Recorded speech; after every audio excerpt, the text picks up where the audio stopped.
Hi, it's your girl, Felicia, the professional CNA consulting coach. I just want to give you a little bit of heads up.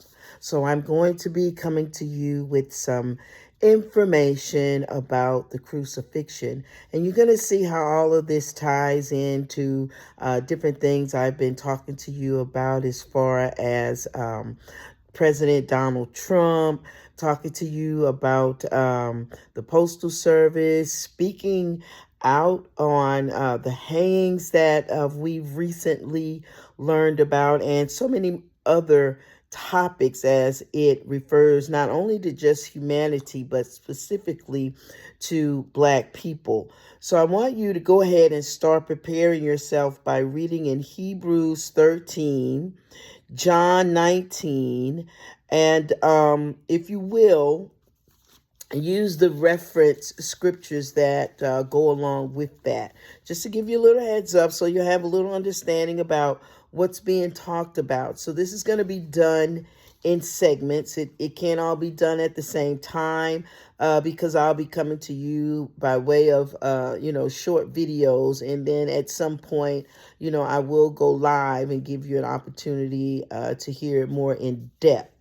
So, I'm going to really share some revelation with you about the crucifixion, the relevancy of crucifixion to today's hangings, uh, and the change of government laws, the Constitution, and the wall that President Trump wanted to build beginning in his first presidency. And he's building up to that even now. So we're going to look at this from a spiritual standpoint.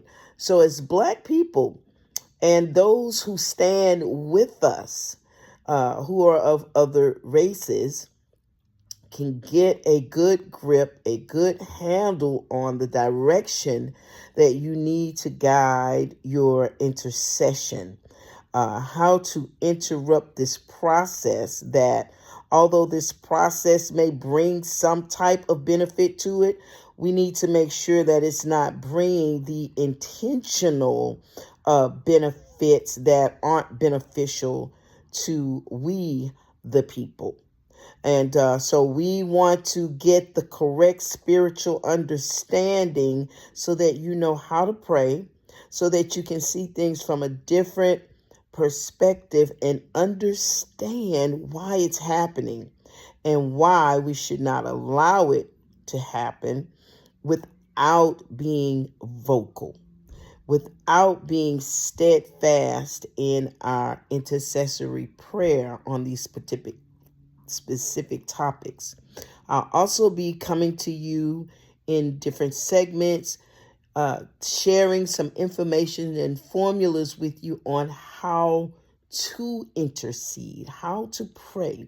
See, there are some things that witches and covens are doing that creates the atmosphere, the environments in which you live, in which you work. You wonder why there's always homicide in these areas, poverty in these areas, while it's a struggle for you, which a lot of it has to do with some generational history that's hard for you to break out of. It really takes some serious intercessory prayer as well as fasting, but it's more difficult when you're a single individual trying to tackle these strongholds. So if the family's not in agreement, it makes the didactic, a bit conflicting. So don't fault yourself if you're not where you see yourself being or you want to be in your life with your abundance, or even with your, just your walk of peace.